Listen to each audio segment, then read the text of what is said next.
Hello, this is going to be a brief introduction to the admin side of the Zoom interface.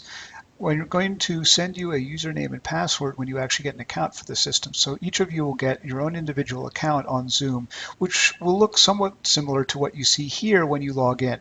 The one difference that you'll have from mine is that you won't get the admin menu as you will not be an admin. But you'll get a series of tabs over here on the left, and this will control most of the things you need to know.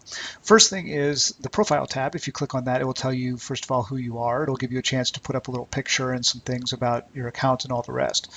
The important one is that you have a unique personal meeting ID. This one right now is mine. As I said, each of you will have an individual one as well as this particular one, which you can use to host a meeting directly.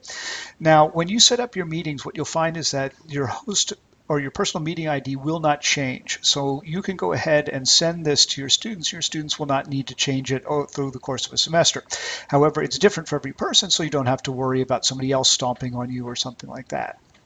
So when you go through this, what you'll see is you'll have a sign-in email. The one thing that you might want to note is that there's a limit of 100 people. Most people are not going to have more than 100 in their class, but if you were going to run, say, a talk or something like that where you thought maybe people were coming in from the outside, you can go ahead and have this number increase. Just give us a call.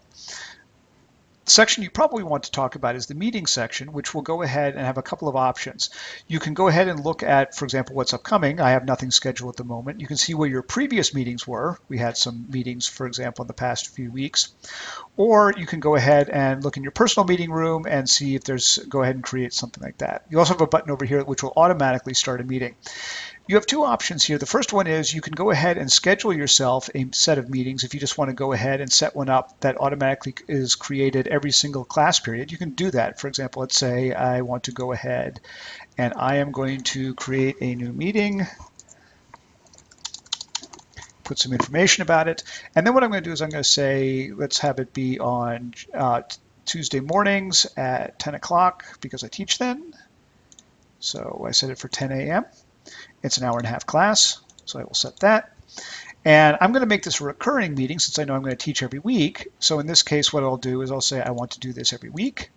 I want to do it on Tuesdays and Thursdays, and I will set the end date here at a specific day, say probably May 7th or whenever class ends.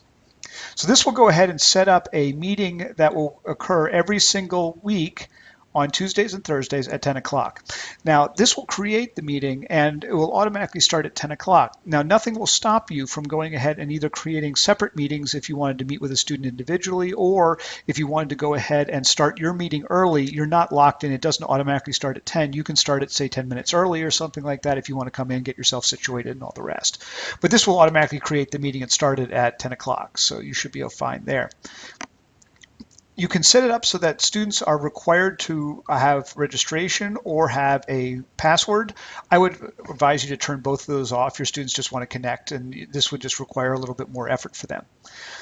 By default, starting off, you're going to have the video for the host and the participant off.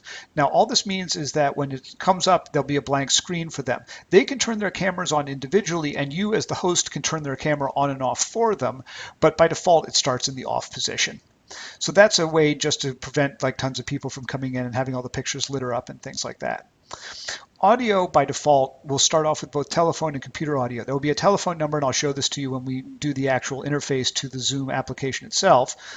You can do it through computer audio, or you can have both. I really encourage you to leave it at both. That way, as I said, if somebody has massive computer problems, they can call in on the telephone, and there's a code that they can punch in, and they will at least get the audio from the meeting, so they can at least listen to your class.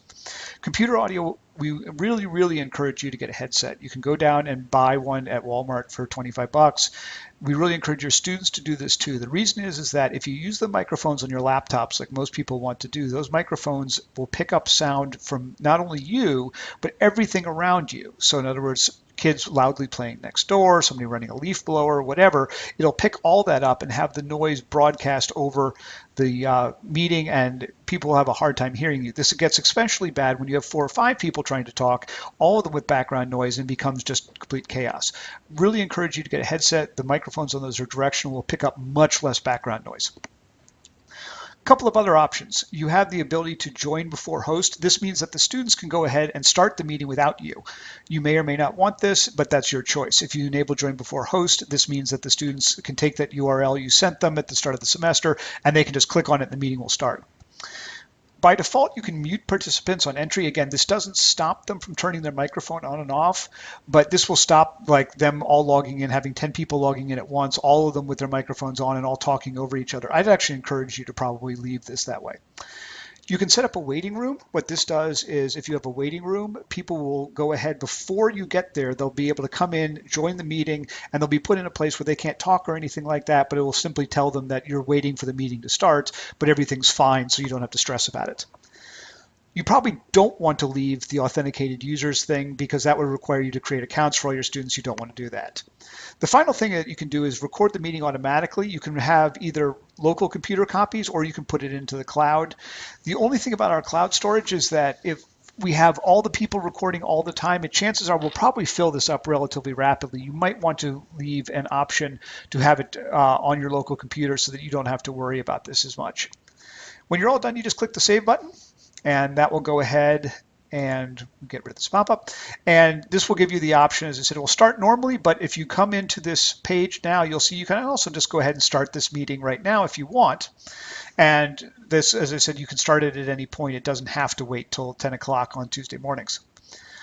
When you go on back, you'll find now that you have all these meetings here, and you can say, oh, I want to go ahead and start this meeting. I can delete any given one of them if I want. You can look, as I said, for previous meetings, or as I said, you can create a personal meeting and just go ahead and start the meeting automatically if you want. If you needed to meet with a student real quickly, you could go ahead, click your personal meeting room, and click the Start Meeting button, and that will go ahead and fire up the interface. The interface to the actual Zoom conference app, and we'll cover in just a minute in a separate recording, but that is pretty much everything you need to know, other than if you want to look for the recordings themselves, you can come on down and see the recordings tab here, and it will list all the meetings that you've had. And in fact, you'll see some comments here where I've actually created a few of them in the process of creating this video. So you can go ahead, you'll have one here, it'll tell you when it was, it will tell you how large the file is, and if you click on it, this will tell you a couple things. You'll be able to watch the video, you'll be able to download it, or you can go ahead and create a link that you can send to a student. This way, if a student is late or wasn't able to come to your class, they were sick or something like that, you can go ahead, click this, and mail them the link, and they'll be able to watch the video online. So with that, that's the basics of the admin interface. I encourage you to play around with it, and we'll cover the actual video conferencing app interface in a separate video in just a moment.